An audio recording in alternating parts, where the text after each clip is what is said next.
त्यसो तिमीलाई होसँग कुराहरू हजुरलाई दिन्छु म जे पो भन्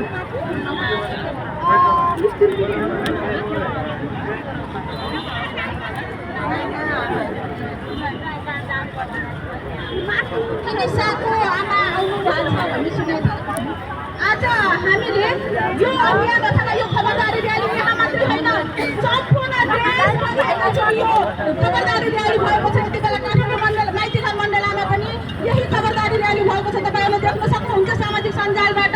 यति बेला हामी सम्पूर्ण छोरीहरू छोरीका लागि छोरीको न्यायका लागि सबैले आवाज उठाउनु पर्छ। एउटा अपराधी आज हुँदैन, निर्दोष बालिका आज अनाहकमा मृत्युवरण गर्नु हुँदैन। यसमा तपाईँ हामी सबै सजग हुनुपर्छ। आज एउटा निशा मात्र अनाहकमा ज्यान गुमाउनु पर्छ।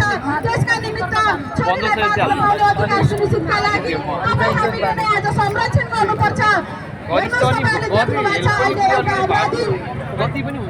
अपराधीले आज मायाको नाटक गरेर एउटा छोरीको